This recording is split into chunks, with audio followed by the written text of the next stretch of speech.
Well, hello, NatStart participants. So great to join you. My name is Jacob Rodenburg. Today's presentation called The Wild Path Home.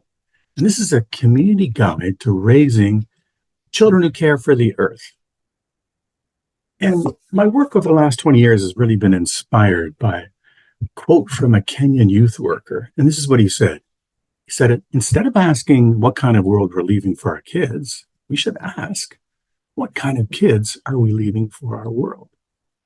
Now, I'm the executive director of an organization called Camp Kawartha. We're a not-for-profit charity. We operate year-round. We run summer camps. We run environmental programs, outdoor sessions. We train teachers, do programs on sustainability. What we're really trying to do is foster an ethic of stewards, kids who care for the earth. Interestingly enough, our First Nations friends aren't so very fond of the word stewardship.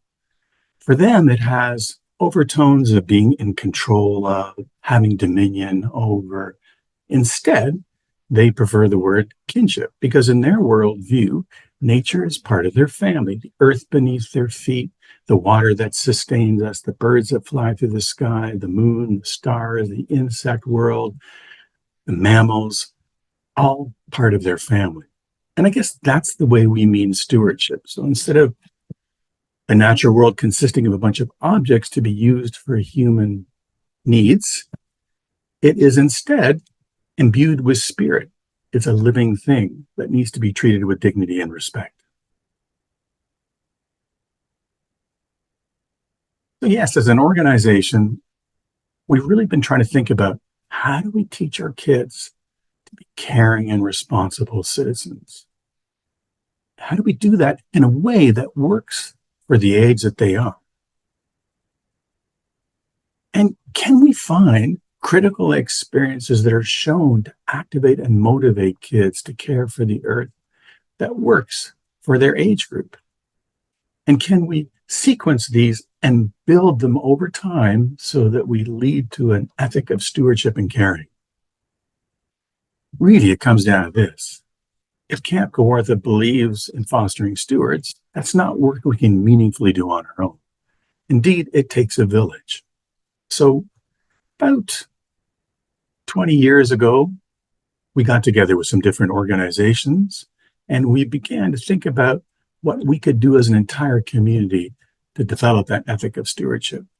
But let's remember, the world that we're giving our kids is a scary one. For many children, they're hearing about things like climate change.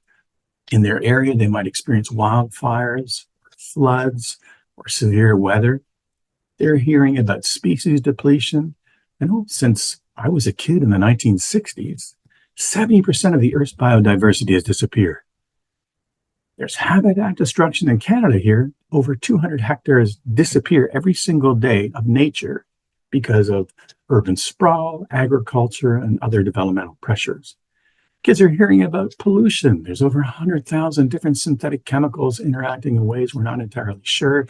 There's microplastics in every place on the earth, whether it's the Mariana Trench or the polar ice caps. And kids are hearing about overpopulation. When I was young, there were 3 billion people on the planet. Now there is 8.1 billion. And if we all held hands, we could stretch to the moon and back at least 15 times. It's a lot of people on the planet Earth, all vying for a good life. In a way, kids are saying, hey, thanks, Jacob. Thanks, adults. Thanks for giving me this planet. You want me to what? Fix it? It's a little unfair. So we have to remember that if we're going to teach our kids to care for the earth, we can't scare them. We need to instead provide them with hope. David Sobel talks about ecophobia. That's the feeling that kids get with the magnitude of environmental problems and feeling like they can't really do anything about it, so they get scared into apathy. We need to remember that every age and stage of a child's development, a kid can do something positive for the earth. That gives them agency. And if we can figure out what those key experiences are and get them involved in that, that activates and empowers them. And through all of that, that's where hope resides. So, as I said, we got together with the community, and really 10 years ago is when the work began in earnest. We said, I wonder if we could do some research. So we got some funding, and what we wanted to do is find out what are the people doing in the world when it comes to environmental awareness and environmental stewardship. So we curated best practices. We were really taken by the work of Thomas Tanner, an environmental education researcher, who recognized there are people that would give up their lives to protect a forest or a stream. He wondered, how did they get to be that way? What was it about their childhood that inspired them to care for the earth so much? So he interviewed environmentalists, conservationists from around the world. He asked them, what did you do as a kid? Louise Chawla did the same thing. And we did too. We interviewed over 80 community leaders in our region, which is the greater Peterborough region in southern Ontario. And all of them professed a strong interest in the environment. We asked them, what did you do as a kid? And through our research and through these interviews, we curated some key themes. Now, not surprisingly, most of the people spoke about being outside for a good chunk of their life, whether they lived on a farm, whether they simply played outside, walked to school, part of the scouting movement. Being outside was critical. They also spoke about the importance of having a mentor, someone who took them under their wing and showed them things they otherwise wouldn't know. They talked about the importance of play and empathy. Anyway, here's a list of some of them. And we ended up also talking to our First Nations friends. And they said, we're going to use the medicine wheel as a model. When kids are younger, it's really important, and that's in the East, that we model respect. And as kids get older, we show what a good, positive relationship can look like, not just with each other, but with the land. And that in turn spurs them in the West to practice reciprocity, giving back. And finally, taking responsibility. Now, all those R's are intertwined, but that's the way they presented it to us. So in the Pathway to Stewardship and Kinship model, we wanted to figure out, well, what are kids like when it comes to environmental development for the age that they are? And can we identify those key experiences that research has shown is likely to activate and empower them? And then, can we suggest a bunch of activities that will make that come to life? That's the way the Pathways is structured. And if you're interested, we have a theory of change, which shows over time how we can raise healthy kids for a healthy planet. And of course, you'll have access to this slide deck. We're going to focus, for the purposes of the conference, on early childhood, and I'll define that from birth to age 8, even though our Pathways program goes from birth to the end of adolescence, the end of high school. So one thing we know about little kids is that's the time of life when you're first born that you learn faster than any other time. Your baby's brains are hardwired to notice and gain information from the world around them. Alison Gopnik calls this lantern awareness. They literally are in a state of being lit up constantly by new things they're encountering. And they yearn to explore the world around them. They want to crawl and walk as soon as they can. And of course, relationships with caregivers is so key. So what are some things we can do? Well, of course, getting outside, even with our babies. And we can allow them to move at their own pace through the landscape. Oftentimes, we're tempted to pick them up and carry them. But, crawling on uneven ground, just sitting and grabbing a handful of leaves, smelling the earth, that's all critical in fostering that positive connection. Playing in mud. Mud on skin has been shown to boost your resilience and boost your ability to fight disease. So allowing them to play in water, play in mud. Listen to the sounds around you, whether it is the chatter of a squirrel, the rising and falling songs of birds, even the wind whispering through tree branches. And I've created these wonderful sound catchers, which you can make, or simply cupping your ears, your hands behind your ears amplify sound, and encouraging little ones to tune in to the wonderful soundscape, the natural soundscape around. The importance of having positive experiences with animals. Empathy is a muscle that needs to be practiced. So if we can have a little pet, maybe it's a goldfish, maybe we have a cat. We can even encourage birds to come through something called pishing, bird whispering, by making the pish, pish noise. We can attract birds to us. And one of my favorite things to do is to put up a stick-on bird feeder. And once the birds find it, they'll come, and you can stand literally a few inches away and watch as they feed. Watch how the little chickadee will take a seed in its beak and fly up into a tree branch and put it between their toes. You can even make your own homemade bird feeders and just get kids to watch. Watch how birds fly. Watch the colors. See their behavior. You can put up a little bee hotel. While honeybees are important, here in Ontario, there's over 400 species of solitary bees, little tiny bees. They're such important pollinators. 1 in every 3 bites of our food is brought to us courtesy of pollinators. So why not see if you can make your backyard more nature rich? You can put up bat houses, toad houses. I worry today that kids are spending an inordinate amount of time in front of screens, and I'm not the only one. But I think what happens is they encounter a measure of sensory anesthesia. Their senses are dulled. And little kids, of course, are born to drink in the world through all their senses primed and activated.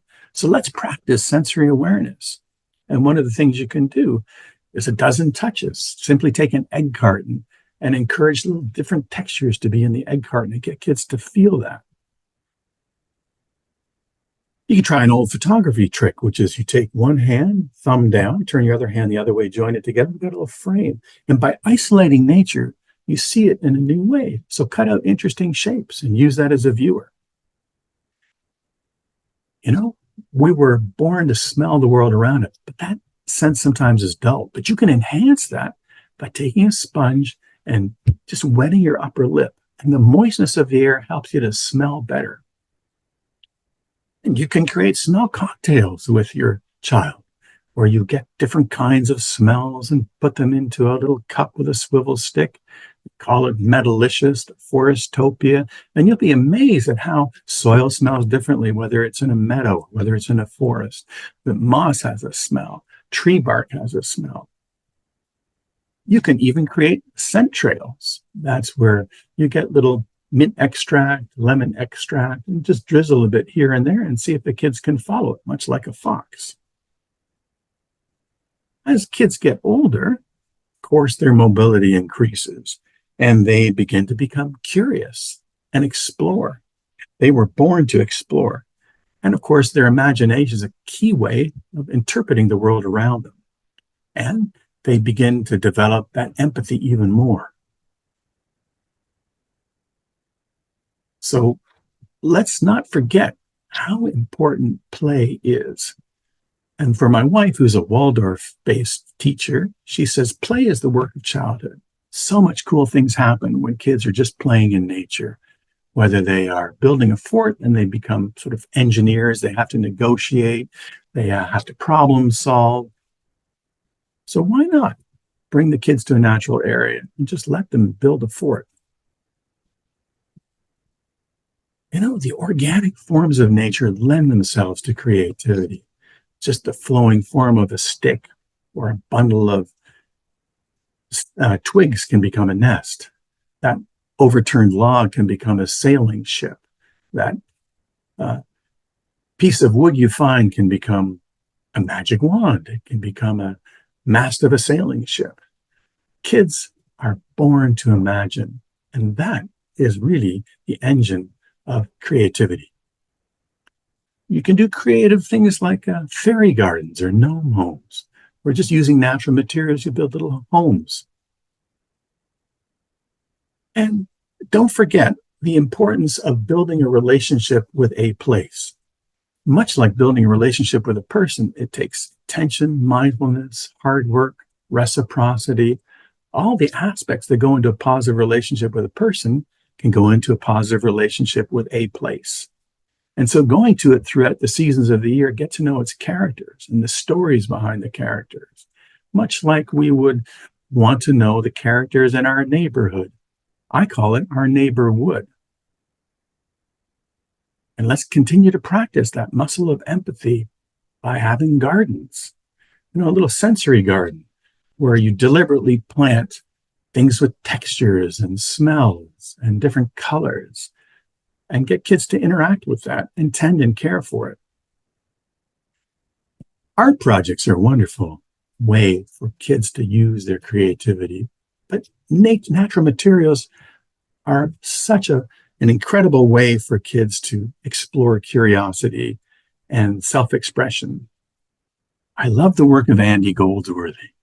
Andy Goldsworthy is a British sculptor who goes out and just with his hands, he creates these wonderful nature sculptures.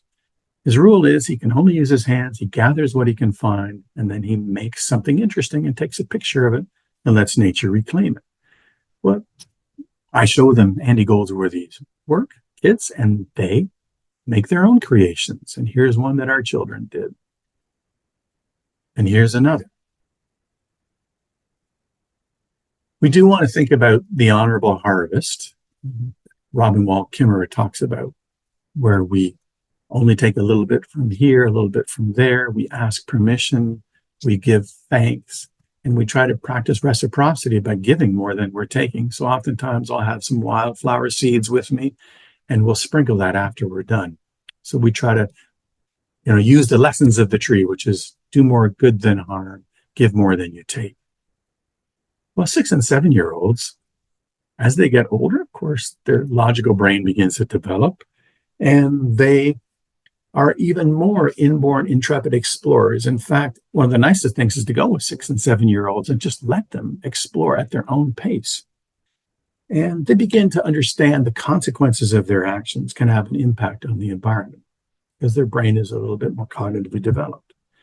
And it's interesting how well they respond to microenvironments where we adults stand tall and look at the world around us. Kids are tuned into what's right around their feet. They have an emerging social conscience and they know what's right and what's wrong. And they really want to help and know that their actions matter. So some things we can do with that age group is, again, tuning into seasonal change. One of my favorite things to do as well is to take a clothespin and put a child's name on it and go to a bud when it's about to unfurl and just watch how quickly it leafs out in the space of just a day or two. And we take a picture of it. And you can see that I did one here with a sugar maple. We're doing some nature weaving. Or making a bird's nest. And that's pretty incredible. The birds don't have hands, and yet they can make some pretty architecturally sophisticated homes. It'll take a robin like 1,800 trips with a little bit of mud and a little bit of grass. So you can get some mud and grass and see if kids can make their own bird nests. And I have a little video of me showing how that's done. And going again, building intimacy with a place by going to it over and over again. And the older kids get, the more fond they'll become of it. And the people that we researched spoke about in childhood having special places that they would go to, and they still visit them, 40 years later. It is that important in their development. As far as exploring places, I love doing basement windows. I'll say to kids, hey, do you want to find a shapeshifter or a baby dragon? Or do you want to find a submarine boring critter? And what we do is we carefully lift up a log and peek underneath, and there we might find a salamander, kind of like a baby dragon, an earth-boring submarine, that's an earthworm. A shapeshifter might be a pill bug, or a sow bug, which will curl up into a little ball when it's threatened. Anyway, it's just wonderful to see the hidden world that's underneath rocks and logs, as long as we put them back again. Or I'll have fun and say, hey, kids, do you want to see an underwater jet-propelled job thrusting bug snatcher. And who wouldn't?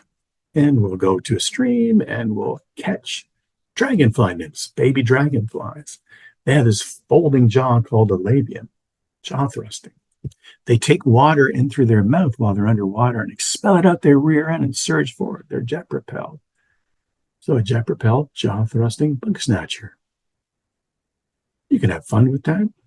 And what we're trying to do is help kids tune in to the wonder that is the natural world. What about an insect gobbling woods slammer? That's a woodpecker. Or a wind-soaring acorn cruncher. That could be a flying squirrel. A green-faced, sweet-smelling suncatcher. What can you come up with?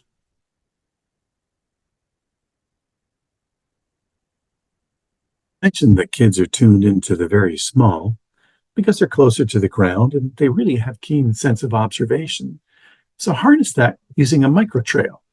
And all you do there is you give kids tongue depressors or popsicle sticks and yarn. And you go to a place and they will put in a popsicle stick at an interesting location. It might be a hole in the ground, a spider's web, a colorful rock, and that becomes the beginning of the trail. And a few steps later, they maybe find an interesting looking piece of moss or a really neat looking bird nest.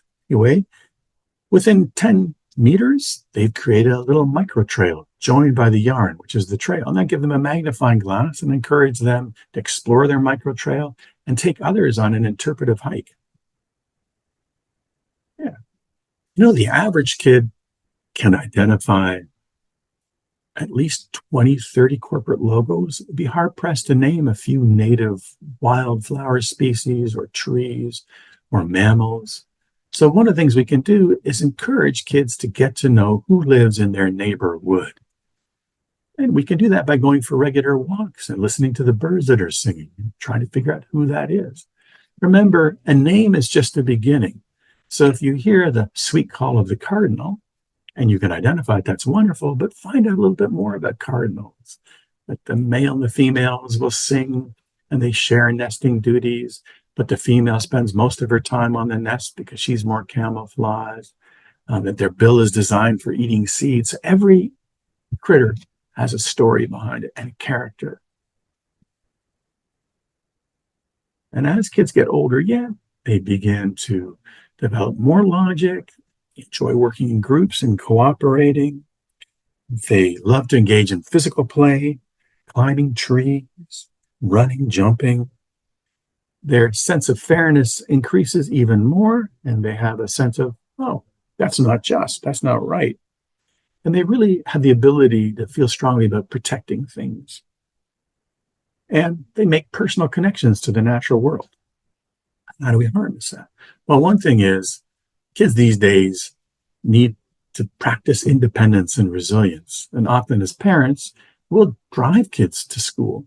But allowing them in groups to navigate their own way helps them to recognize the landscape in a different way and helps them to tune into what's around them.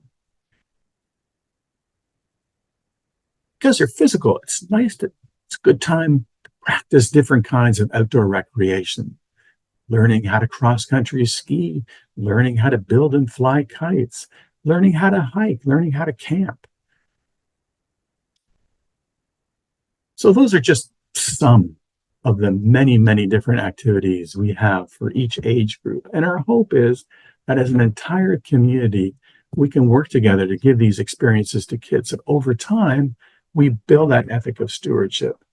And here, just so that you can see them, I've outlined all those landmarks. And remember, a landmark is that one key experience we feel kids of that age need to be able to be a steward over time. So I've listed them all here. We won't go through them.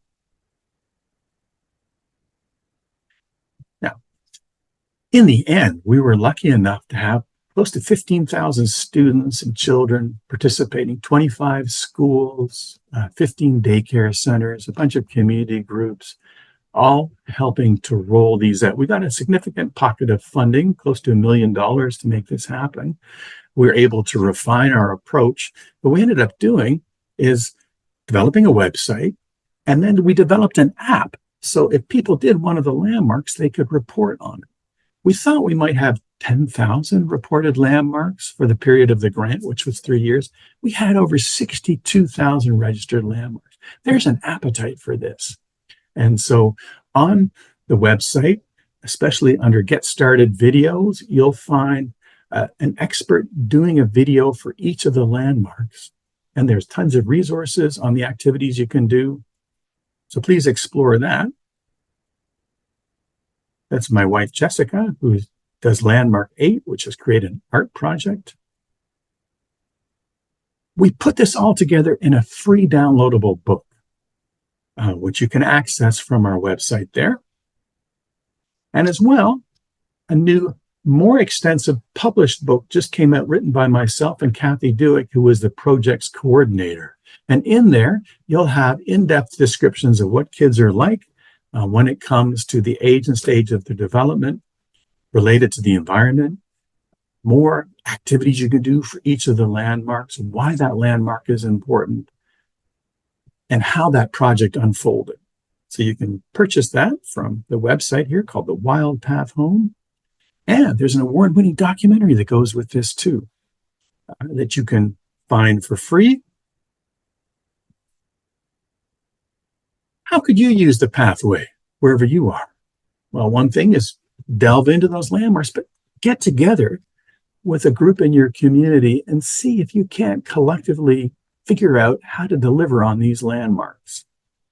And maybe think about, well, what do you have in your community that really is ideal for many of those landmarks? And can you make sure that everyone has access to it? Can you find some funding to deliver on this? And what I'm trying to do together with a bunch of people is create a Center of Earth Stewardship. And the idea there is to share this approach with other jurisdictions, to build out training modules for each age and stage of development for parents and for teachers, and to provide even more activities that people can do. So recognizing that to foster stewardship, they can't be one-offs, which tends to happen in the field of outdoor education and environmental education. They're well-meaning people doing some things, but we're not collectively working on those key developmental milestones. And that is what this project hopes to address. So we hope that over time, we'll also deepen our Indigenous connections for the Center of Earth Stewardship. And we're working with Trent University and Nicole Bell, an Indigenous program, to find out how those landmarks align with First Nations ways of knowing, and trying to figure out how to build those out even more, and trying to share this approach, especially with other jurisdictions. I love to connect with you. So please, if you have any questions, don't hesitate to email me. Don't forget to look at our website. And even on our own website, Camp Kawartha, if you go to resources for educators, the tab there, we have tons of things for kids to do at different grades, and for teachers, lesson plans. Please take a look at that as well. Well, what a joy it was to be with you today. I hope this was useful, and I hope it inspires you and your community to adapt the Pathways approach in a way that works for you. All right, all the best to you, and may you go outside yourself and find a better connection, but not using Wi-Fi or devices, but just allowing yourself to drink the natural world in with all your senses activated, so we can discover just how beautiful this natural world we're privileged to be part of is. Thank you.